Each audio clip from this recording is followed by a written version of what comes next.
નમસ્કાર વિદ્યાર્થી મિત્રો, ધોરણ 12 કોમર્સ અર્થશાસ્ત્ર વિષયમાં પ્રકરણ 5 ગરીબી. હવે આજનો પ્રશ્ન છે, ભારતમાં ગરીબી ઘટાડવા માટેના ઉપાયો, એના વિશે આપણે ચર્ચા કરીશું. તો અહીંયા આગળ ભારતમાં ગરીબી ઘટાડવા માટેના ઉપાયો, એની પહેલાં આપણે ગરીબી સર્જાવા માટેના જવાબદાર કારણો, એના વિશે આપણે ચર્ચા કરી ગયા. આજના આ પ્રશ્નના જવાબમાં ગરીબી ઘટાડવા માટે કયા કયા પ્રકારના ઉપાયો યોજી શકાય એવા સર્વસામાન્ય ઉપાયો વિશેની ચર્ચા કરીશું. ત્યારબાદ સરકારે ગરીબી ઘટાડવા માટે રજૂ કરેલા રોજગારલક્ષી કાર્યક્રમોની ચર્ચા કરીશું. તો અહીંયા આગળ કહેવાય છે કે ભાઈ ભારતમાં જે ગરીબી સતત વધી રહી છે એને ઘટાડવા માટે સરકારે પ્રયાસો કર્યા જ છે. ભારત આઝાદ થયો ત્યારબાદ આપણે દેશમાં ઝડપી આર્થિક વિકાસ થાય તે માટે આયોજન પંચની રચના કરી, 5 વર્ષની એવી પંચવર્ષીય યોજનાઓ અમલમાં મૂકી અને ચોક્કસ ઉદ્દેશોને ધ્યાનમાં રાખીને આપણે દેશનો ઝડપી આર્થિક વિકાસ થાય એ માટેના પ્રયાસો કર્યા. તેમ છતાં દેશમાં 5 યોજનાઓ પૂર્ણ થઈ છતાં પણ ગરીબી દૂર થઈ શકી ન હતી. તેથી 5મી પંચવર્ષીય યોજનામાં ગરીબી ઘટાડવાનો ઉદ્દેશ રાખવામાં આવ્યો હતો. તે સમયના વડાપ્રધાન ઇન્દિરા ગાંધીએ ગરીબી હટાવો દેશ બચાવોના નારા સાથે અહીંયા આગળ 5મી પંચવર્ષીય યોજનામાં ગરીબી ઘટાડવા માટેના ઉદ્દેશ રાખવામાં આવ્યો હતો અને ત્યારથી આપણા દેશમાં ગરીબી ઘટે તે માટેના પ્રયાસો કરવામાં આવ્યા છે.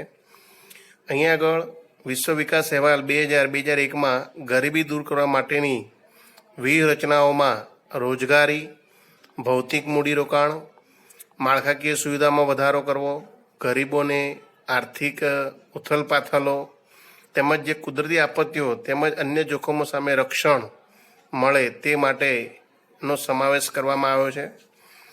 આ બધા પ્રયાસોને અંતે ગરીબી દૂર થાય માટેના પ્રયાસો કરવામાં આવ્યા છે. ભારતમાં આયોજનકાળ દરમિયાન જે ગરીબી હટાવવા માટે, દૂર કરવા માટે કેટલાક નીચે મુજબના ઉપાયો યોજવામાં આવ્યા છે. અહીંયા આગળ આપણે જે પુસ્તકમાં આપેલા જે પ્રમાણે 6 ઉપાયો રજૂ કરેલા છે. સૌથી પહેલાં કે ભાઈ ખેતી ક્ષેત્રે શ્રમિકોની ઉત્પાદકતામાં વધારો કરવો, બીજું નાના પાયાના ઉદ્યોગોનો વિકાસ કરવો, ત્રીજું અસંગઠિત ક્ષેત્રનો વિકાસ કરવો, ચોથો યોગ્ય કર નીતિનો ઉપયોગ કરવો, તેમજ માનવ મૂડીરોકાણમાં વધારો કરવો અને છેલ્લે વ્યાજબી કિંમતે વસ્તુઓ અને સેવાઓ તેમજ કેટલાક રોજગારલક્ષી કાર્યક્રમો બરાબર, એના દ્વારા ગરીબી ઘટાડી શકાય. તો આજે આપણે અહીંયા આગળ ગરીબી ઘટાડવા માટેના ઉપાય, એમાં સૌથી પહેલો મુદ્દો ખેતી ક્ષેત્રે શ્રમિકોની ઉત્પાદકતા વધારવી.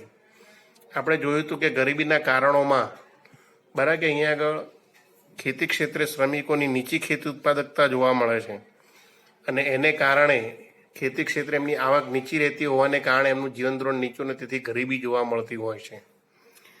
તો આપણો દેશ એ કૃષિપ્રધાન દેશ છે. સૌથી વધારે લોકો કૃષિ ક્ષેત્ર ઉપર નિર્ભર છે. કૃષિ ક્ષેત્રે સૌથી વધારે લોકો રોજગારી મેળવે છે. જો કૃષિ ક્ષેત્રે રોજગારી વધે એવા પ્રયાસો કરવામાં આવે તો બેરોજગારી દૂર કરીને ગરીબીના પ્રમાણમાં ચોક્કસ ઘટાડો લાવી શકાય. તેથી જ અહીં આગળ પહેલો ઉપાય એવો યોજવામાં આવ્યો છે કે ખેતી ક્ષેત્રે શ્રમિકોની ઉત્પાદકતા વધારવી. હવે આ ખેતી ક્ષેત્રે શ્રમિકોની ઉત્પાદકતા કેવી રીતે વધારી શકાય? તો કે ખેતી ક્ષેત્રે શ્રમિકોની ઉત્પાદકતામાં વધારો કરવા માટે અહીં આગળ ખેડૂતોને સરકાર દ્વારા જે જાહેર કાર્યક્રમો યોજવામાં આવે અને એમાં સુધારેલી ટેકનોલોજી કેવી રીતે એનો ઉપયોગ કરવો એના વિશેની માહિતી, સમજણ આપવામાં આવે. આ ઉપરાંત ખેડૂતોને પૂરતા પ્રમાણમાં અને સસ્તા દરે કૃષિ નિપજકો એટલે શું? તો કે કૃષિ નિપજકો એટલે અહીંયા આગળ સુધારેલા બિયારણ, રાસાયણિક ખાતર, જંતુનાશક દવાઓ, બરાબર, સિંચાઈની સગવડો વગેરે પૂરતા પ્રમાણમાં સસ્તા દરે એમને પ્રાપ્ત થાય. આ ઉપરાંત સુધારેલી જે માળખાકીય સેવાઓ જેમ કે બજાર, વેચાણ પદ્ધતિઓ, આ ઉપરાંત ઉત્પાદન માટે પૂરતા ભાવો અને બજારો, કૃષિ સંશોધનની માહિતી પહોંચાડવાના પ્રયાસો કરવામાં આવે. બરાબર, તો એને કારણે ખેડૂતોની આર્થિક સ્થિતિમાં સુધારો લાવી શકાય. ખેડૂતોનો જે દૃષ્ટિકોણ છે કે જે પરંપરાગત ખેતી છે એ દૃષ્ટિકોણ બદલાઈને આધુનિક વૈજ્ઞાનિક ઢબે ખેતી કરતા થાય અને પરિણામે ખેડૂતો ખેતી ક્ષેત્રે વધુ ઉત્પાદન પ્રાપ્ત કરી શકે, વધુ આવક મેળવી શકે અને પરિણામે એમના જીવનની ગુણવત્તામાં સુધારો થાય અને તેથી ગરીબીમાં ઘટાડો લાવી શકાય. તો આ રીતે ખેતી ક્ષેત્રે શ્રમિકોની ઉત્પાદકતા વધે તે માટેના પ્રયાસો કરવામાં આવે તો ગરીબી ઘટાડી શકાય છે. તો ફરી એકવાર વિદ્યાર્થી મિત્રો આ મુદ્દો યાદ રાખજો કે ભાઈ ભારતમાં ખેતી ક્ષેત્રે શ્રમિકોમાં ઉત્પાદકતા વધારી તેમની આવકો વધારી ગરીબી ઘટાડી શકાય છે. કેવી રીતે? તો સમજાવવાનો મુદ્દો કે ભાઈ અહીંયા શ્રમિકોની ઉત્પાદકતા વધારવા ખેડૂતોને સરકારના જે જાહેર કાર્યક્રમો દ્વારા સુધારેલી ટેકનોલોજી વિશેની માહિતી આપવામાં આવે, પૂરતા પ્રમાણમાં સસ્તા દરે એમને કૃષિ ધિરાણ, કૃષિ બિયારણો, સુધારેલી જે માળખાકીય સુવિધાઓ પૂરી પાડવામાં આવે. આ ઉપરાંત જે કૃષિ ઉત્પાદન થયું હોય એના પૂરતા ભાવ મળે એમને, કૃષિ પેદાશો યોગ્ય રીતે વેચી શકે તે માટે બજારોની સુવિધા ઉપલબ્ધ બનાવવામાં આવે. કૃષિ ક્ષેત્રે નવા નવા સંશોધનો થાય તો એ કૃષિ સંશોધનોની માહિતી ખેડૂતોને પહોંચાડવામાં આવે તો ખેડૂતો ખેતી ક્ષેત્રે જે એમનો જે પરંપરાગત ખેતી કરતા હતા એની જગ્યાએ વૈજ્ઞાનિક અભિગમ અપનાવીને ખેતી કરતા થાય, જેને કારણે ખેડૂતોની ખેત ઉત્પાદકતામાં વધારો કરી શકાય. ખાસ કરીને સીમાંત અને મધ્યમ પાયાની જે ખેતીના વિકાસથી ખેતી ક્ષેત્રે શ્રમિક દીઠ ઉત્પાદકતા વધશે, સાથે સાથે રોજગારી વધશે, ખાદ્ય ચીજોના ભાવ પણ ઘટશે અને જેનો લાભ ગરીબોને મળતા થશે અને પરિણામે ગરીબી ઘટશે. તો આ રીતે અહીં આગળ પહેલો મુદ્દો કહી શકાય કે ખેતી ક્ષેત્રે શ્રમિકોની ઉત્પાદકતામાં વધારો કરવાથી ગરીબી ઘટી શકે. બીજો મુદ્દો આપી શકાય છે નાના પાયાના ઉદ્યોગોનો વિકાસ. આપણે જાણીએ છીએ કે આપણા દેશમાં ઝડપી આર્થિક વિકાસ સિદ્ધ કરવા માટે આપણે બીજી પંચવર્ષીય યોજનાથી મોટા પાયાના વ્યૂહાત્મક ઉદ્યોગોને આપણે પાયાના ઉદ્યોગોને મહત્ત્વ આપ્યું હતું, જ્યારે નાના પાયાના અને ગૃહ ઉદ્યોગોની અવગણના કરવામાં આવી છે. આ નાના પાયાના ઉદ્યોગો અને ગૃહ ઉદ્યોગો જે વધુ લોકોને રોજગારી પૂરી પાડી શકે તેમ હોય છે, છતાં પણ આપણે દેશનો ઝડપી આર્થિક વિકાસ સિદ્ધ કરવામાં બરાબર કે સફળતા મેળવવામાં આપણે નાના પાયાના ગૃહ ઉદ્યોગોને યોગ્ય મહત્ત્વ આપ્યું ન હતું, તેને કારણે દેશમાં બેરોજગારી, ગરીબીની સ્થિતિ જોવા મળે છે. તો અહીંયા નાના પાયાના ઉદ્યોગોનો વિકાસ થાય તે માટેના પ્રયાસો કરવામાં આવે. બરાબર. તો આપણા દેશના જે કુલ રાષ્ટ્રીય ઉત્પાદન અને કુલ રોજગારીમાં નાના અને ગૃહ ઉદ્યોગોનો ફાળો ખૂબ જ મોટો હોય છે. બરાબર. આથી જો નાના અને ગૃહ ઉદ્યોગોનો વિકાસ થાય તે માટેના પ્રોત્સાહન આપવામાં આવે. બરાબર. કે અહીંયા પ્રોત્સાહન રૂપે જેમ કે નાના અને ગૃહ ઉદ્યોગોના વિકાસ માટે સાનુકૂળ સંજોગો પૂરા પાડવામાં આવે, તેમના પરના નિયંત્રણો ઘટાડવામાં આવે, આ નાના અને ગૃહ ઉદ્યોગોને યોગ્ય રીતે કાચો માલ પ્રાપ્ત થઈ શકે એમને ધિરાણ આપવામાં આવે, એમને ટેકનોલોજીકલ સાધનો પૂરા પાડવામાં આવે, ઉત્પાદિત માલના વેચાણ માટે બજાર પૂરું પાડવામાં આવે. તો જો આ બધી બાબતોમાં નાના પાયાના ગૃહ ઉદ્યોગોને પ્રોત્સાહન આપવામાં આવે તો દેશમાં નાના પાયાના ઉદ્યોગો, ગૃહ ઉદ્યોગો વિકસશે, તેમાં ઘણા બધા લોકોને રોજગારી મળશે. રોજગારી મળવાને કારણે લોકો બરાબર આવક પ્રાપ્ત કરશે અને આવક પ્રાપ્ત કરવાને કારણે લોકોનું જીવન ધોરણ સુધરતા ગરીબીમાં ઘટાડો કરી શકાય.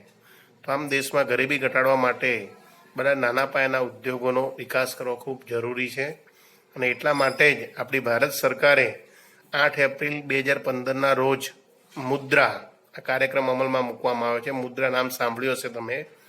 મુદ્રાનું પૂરું નામ છે કે ભાઈ micro units development and refinance agency limited. બરાબર. કે આ મુદ્રાની સ્થાપના કરી છે કે જે નાના પાયાના ઉદ્યોગોને પૂરતા પ્રમાણમાં ધિરાણ મળી રહે તે માટેની અહીં આગળ સગવડ પૂરી પાડે છે. તો મુદ્રા લોન આ શબ્દ તમે સાંભળ્યો હશે. તો કે નાના પાયાના ઉદ્યોગો આ રીતે મુદ્રા બરાબર દ્વારા લોન મેળવી શકે છે.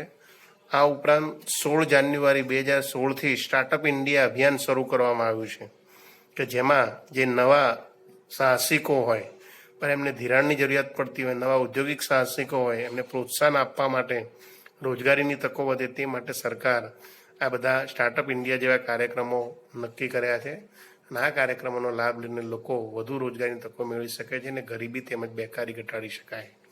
તો આમ નાના પાયાના ઉદ્યોગોનો વિકાસ કરવામાં આવે તો આપણે ગરીબી ઘટાડી શકીએ છીએ.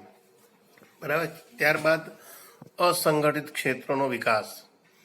અસંગઠિત ક્ષેત્રો કોને કહી શકાય?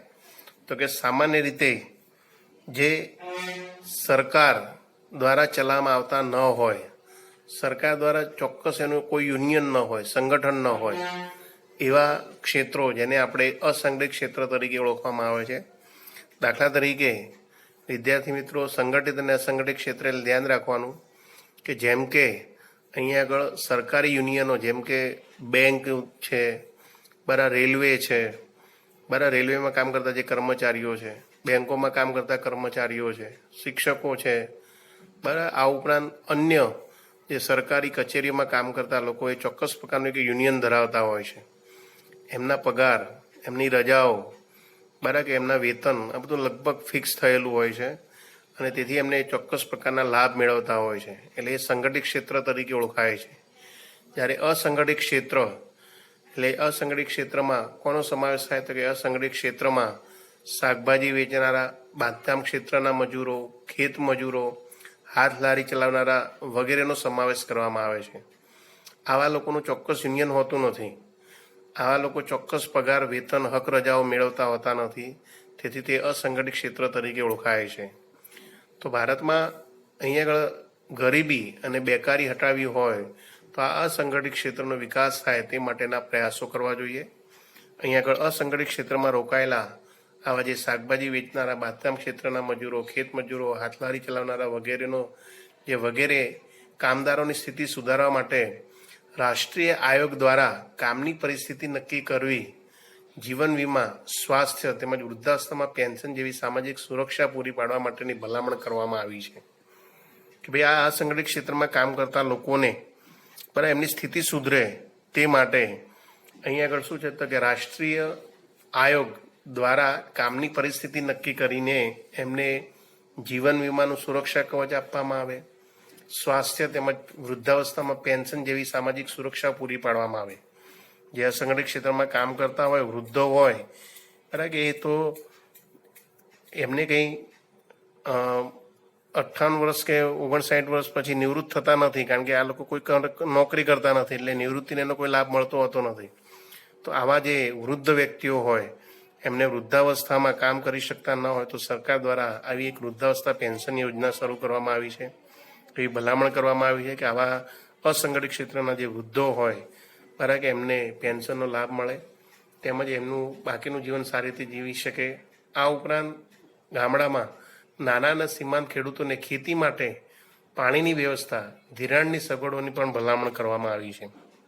તો આ રીતે અસંગઠિત ક્ષેત્ર માટે એક રાષ્ટ્રીય ફંડ ઊભું કરવા, સ્વરોજગારોને પ્રોત્સાહન, કૌશલ્ય વિકાસ દ્વારા રોજગારી માટેની યોગ્ય તકો વધારા તેમજ ગ્રામ રોજગારી ગેરંટી યોજનાને સર્વવ્યાપક બનાવવા માટે રાષ્ટ્રીય આયોગે ભલામણ કરી છે.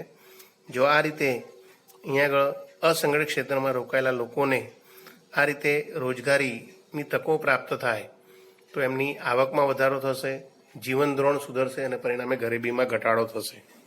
આપણા દેશમાં 2005ના અહેવાલ મુજબ કે ભાઈ અર્થતંત્રમાં કુલ શ્રમિકોના 86% શ્રમિકો અસંગઠિત ક્ષેત્રે રોજગારી મેળવે છે. તેથી અસંગઠિત ક્ષેત્રમાં રોકાયેલા લોકોની સ્થિતિમાં સુધારો થાય તો ચોક્કસ પ્રકારમાં આપણે ગરીબીમાં ઘટાડો લાવી શકીએ. તો આમ અસંગઠિત ક્ષેત્રનો વિકાસ થાય તે માટે પ્રયાસો કરવા જોઈએ. ત્યારબાદ છે યોગ્ય કર નીતિનો ઉપયોગ. યોગ્ય કર નીતિ આપણે જાણીએ છીએ કે ભાઈ અહીંયા આગળ સરકાર દ્વારા જે કરવેરા નાખવામાં આવે છે, કરવેરા તો કે સામાન્ય રીતે જે ધનિક વર્ગ હોય છે, શ્રીમંત વર્ગ હોય છે કે જેમની આવક ખૂબ જ હોય છે, એમને કરવેરા નાખવામાં આવે તો એ કરવેરા ભરી શકે એમ હોય છે, પોસાય તેમ હોય છે. પરંતુ સામાન્ય જે મધ્યમ વર્ગના લોકો હોય છે, ગરીબ વર્ગના લોકો હોય છે, એ કરવેરાને કારણે વસ્તુ મોંઘી બનતી હોય છે અને એ લોકો ખરીદી શકતા હોતા નથી. એ લોકો કરવેરા ભરીને ઊંચા ખર્ચે વસ્તુ મેળવી શકતા નથી, પરિણામે એમની સ્થિતિ વધુ ગરીબ બનતી હોય છે. તેથી અહીંયા આગળ કરવેરામાં પણ એક ચોક્કસ પ્રકારની સમાનતા લાવવામાં આવે એવો પ્રયત્ન કરવામાં આવે કે જેમ કે શ્રીમંત વર્ગના લોકો જે વસ્તુઓ વાપરતા હોય એવી વસ્તુઓમાં વધુ કરવેરા નાખવામાં આવે, જ્યારે ગરીબ વર્ગના, મધ્યમ વર્ગના લોકો જે વસ્તુઓ વાપરતા હોય એમાં કરવેરા ઓછા અથવા તો કે એમને કરવેરામાં રાહતો આપવામાં આવે. તો એને કારણે જે ગરીબ વર્ગની સ્થિતિમાં ચોક્કસ સુધારો લાવી શકાય. તો આજે આવકની પુનઃ વહેંચણી માટે સરકાર દ્વારા એવી કર નીતિ ઘડવામાં આવે કે જેથી ધનિક વર્ગ પાસેથી વધુ કર વસૂલવામાં આવે અને ગરીબ વર્ગને ઓછો કર ભરવો પડે તેવી કર રાહતો આપવી જોઈએ. તો સરકાર વર્તમાન સમયમાં સરકાર ધનિક વર્ગ પાસેથી કરવેરા સ્વરૂપે વધુ ઉપાડ મેળવી ગરીબોને લાભ થાય એવી કલ્યાણલક્ષી યોજનાઓ પાછળ ખર્ચ કરે, પરિણામે ગરીબોની આર્થિક સામાજિક સ્થિતિ સુધરે અને આવકને સમાનતા તેમજ ગરીબીમાં ઘટાડો લાવી શકાય. તો અહીંયા આગળ સરકાર એવું કરે કે જે શ્રીમંત વર્ગના લોકો વસ્તુ જે વાપરતા હોય મોજ શોખની વસ્તુને એના ઉપર કરવેરા વધુ નાખે. શ્રીમંતો પાસેથી આ રીતે કરવેરા રૂપે જે આવકો મળતી હોય એ આવકનો ઉપયોગ સરકાર બારે કે સામાન્ય રીતે જે ગરીબ વર્ગના લોકો હોય એમની જે સારી સુવિધાઓ પ્રાપ્ત થાય એ માટે ખર્ચ કરે, તો જેને કારણે ગરીબ વર્ગના લોકોની આર્થિક અને સામાજિક સ્થિતિમાં સુધારો લાવી શકાય, બરાબર, અને પરિણામે ગરીબી ઘટી શકે. તો આમ યોગ્ય કર નીતિનો ઉપયોગ કરવામાં આવે તો પણ ગરીબી ઘટાડી શકાય. ત્યાર પછીનો મુદ્દો છે માનવ મૂડીરોકાણમાં વધારો. માનવ મૂડીરોકાણ. માનવ મૂડીરોકાણ એટલે શું? પહેલા એક આ મહત્વનો શબ્દ સમજવો ખૂબ જરૂરી છે. માનવ મૂડીરોકાણ કોને કહી શકાય? તો સામાન્ય રીતે માનવ વિકાસ માટે મોટા પાયા પર શિક્ષણ, આરોગ્ય અને કૌશલ્ય વર્ધનમાં કરવામાં આવતું મૂડીરોકાણને માનવ મૂડીરોકાણ કહેવામાં આવે છે. આ વાક્ય અંડરલાઈન કરજો, પુસ્તકમાં પણ તમારે આપેલું છે વિદ્યાર્થી મિત્રો, બરાબર. તો માનવ મૂડીરોકાણ એટલે શું? તો કે માનવ વિકાસ માટે મોટા પાયા પર શિક્ષણ, આરોગ્ય અને કૌશલ્ય વર્ધનમાં કરવામાં આવતું મૂડીરોકાણને માનવ મૂડીરોકાણ કહેવામાં આવે છે. તો સામાન્ય રીતે અહીંયા આગળ જેમ આપણા માતા પિતા બાળકોને ભણાવે છે, તો બાળકોને જે પોતાની ચોક્કસ લાયકાત પ્રાપ્ત ન કરે ત્યાં સુધી માતા પિતા દ્વારા જે શિક્ષણ પાછળ ખર્ચ કરવામાં આવે છે, બરાબર, એમના આરોગ્ય માટે એમની તમામ પ્રકારની જરૂરિયાતો પાછળ ખર્ચ કરે છે. અહીં આગળ બાળકો જે 21 વર્ષના કે 25 વર્ષના કે જે કમાતા ના થાય ત્યાં સુધી માતા પિતા તમામ પ્રકારનો ખર્ચ ઉઠાવે છે. એ માતા પિતાનું એક પ્રકારનું માનવ મૂડીરોકાણ કહેવાય છે, બરાબર. તો અહીંયા આગળ બાળકો પાછળ જે માતા પિતા રીતે ખર્ચ કરે છે કે કેમ, તો કે પોતાનું બાળક સારી રીતે ભણી શકે, સારી રીતે આગળ વધી શકે, ચોક્કસ લાયકાત પ્રાપ્ત કરે અને ભવિષ્યમાં ચોક્કસ રોજગારીની તકો મેળવી શકે. તો એના માટે માતા પિતા આ રીતે મૂડીરોકાણ કરે છે. એ રીતે સરકારે પણ દેશની જે પ્રજા હોય છે, બરાબર, એ પ્રજા, દેશના જે નાગરિકો ભવિષ્યમાં સારા નાગરિકો પ્રાપ્ત થાય એના માટે સરકારે પણ કેટલીક સેવાઓ, બરાબર, કે દાખલા તરીકે શિક્ષણ, આરોગ્ય, રહેઠાણ, આ બધા પાછળ ખર્ચ કરવું પડતું હોય છે. અને એવું ખર્ચ જેને માનવ મૂડીરોકાણ તરીકે ઓળખવામાં આવે છે. તો કે અહીંયા આગળ સરકાર દ્વારા, બરાબર, માનવ મૂડીરોકાણ અર્થે એટલે કે લોકોનું જીવન સ્તર ઊંચું આવે તે માટે શિક્ષણ પાછળ ખર્ચ કરવામાં આવે, બરાબર, આરોગ્ય સેવાઓ પાછળ ખર્ચ કરવામાં આવે. આ ઉપરાંત જરૂરિયાતની જે માનવ એટલે કે આંતરમાળખાકીય સેવાઓ વગેરે પાછળ જો સરકાર દ્વારા વધુ ખર્ચ કરવામાં આવે તો એનો લાભ સામાન્ય પ્રજાને મળતો હોય છે અને તેથી એમનું શિક્ષણ સ્તર ઊંચું આવે છે. કામદારોને રોજગારી માટેના વિકલ્પો અને પસંદગીઓ મળી રહેતી હોય છે. બીજું કે અહીંયા આગળ લોકોને કૌશલ્ય વિકાસની તકો પ્રાપ્ત થતી હોય છે. લોકો શિક્ષણ અને તાલીમ પ્રાપ્ત કરતા હોવાને કારણે કૌશલ્ય વર્ધનથી કામદારોની ઉત્પાદકતામાં વધારો થાય છે. કામદારો યોગ્ય રીતે શિક્ષણ અને તાલીમ પામેલા હોવાથી, બરાબર, કે યોગ્ય રીતે વેતન પણ પ્રાપ્ત કરી શકે છે અને પરિણામે એમના જીવન ધોરણમાં સુધારો થતો હોય છે. તો આમ દેશમાં માનવ મૂડીરોકાણમાં જો વધારો કરવામાં આવે તો એને કારણે પણ કુલ ઉત્પાદન રોજગારીની તકોમાં વધારો થતો હોય છે અને ગરીબીના પ્રમાણમાં ઘટાડો થતો હોય છે. તો આ મુદ્દો ફરી એકવાર યાદ રાખજો કે ભાઈ માનવ વિકાસ માટે મોટા પાયા પર શિક્ષણ, આરોગ્ય અને કૌશલ્ય વર્ધનમાં કરવામાં આવતું મૂડીરોકાણને માનવ મૂડીરોકાણ તરીકે ઓળખવામાં આવે છે. માનવ મૂડીરોકાણને કારણે બેરોજગારી ઘટે છે અને પરિણામે ગરીબી ઘટે છે. હવે કેવી રીતે? તો કે માનવ મૂડીરોકાણ એટલે હમણાં જ મેં વાત કરી એ પ્રમાણે કે ભાઈ સરકાર દ્વારા જે શિક્ષણ, આરોગ્ય, આ બધી સેવાઓમાં વધારો કરવામાં આવે, તાલીમની સુવિધાઓ પૂરી પાડવામાં આવે. તો આના કારણે માનવ મૂડીરોકાણથી શિક્ષણનું સ્તર ઊંચું આવે છે.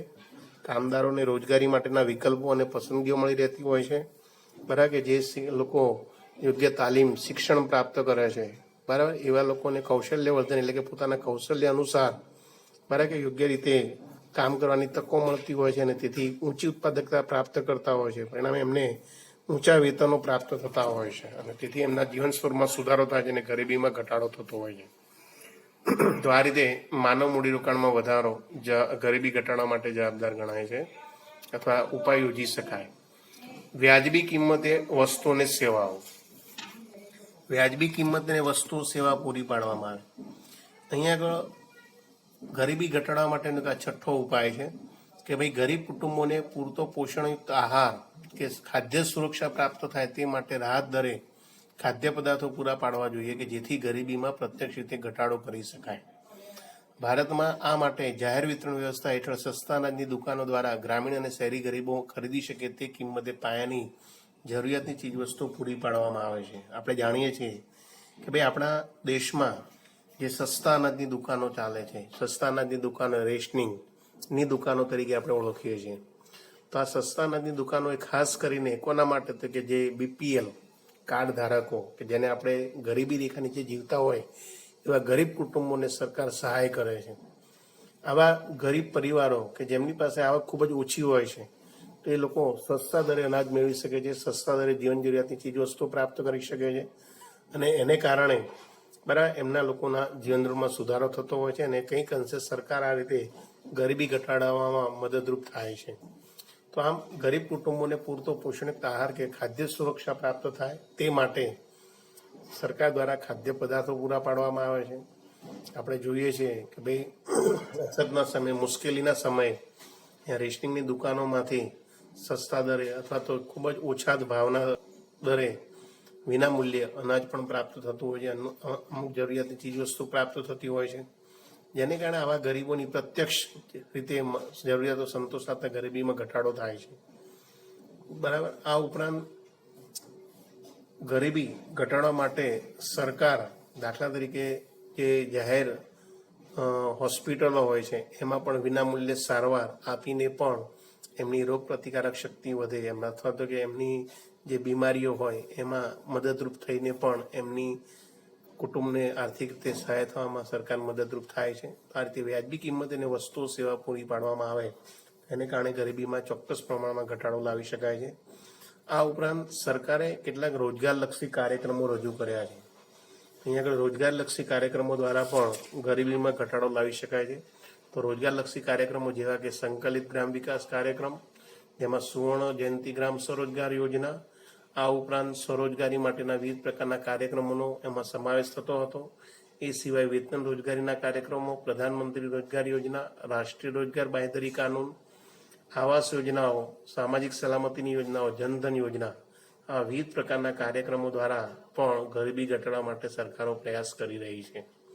તો વિદ્યાર્થી મિત્રો, અહીંયા આગળ ગરીબી ઘટાડવા માટેના જે ઉપાયો છે, આવો પ્રશ્ન 5 ગુણમાં પૂછાય તો અહીંયા સુધી તમારે 6 મુદ્દા સુધીનો કાર્યક્રમ 6 મુદ્દા સુધીના જવાબમાં લખી શકાય.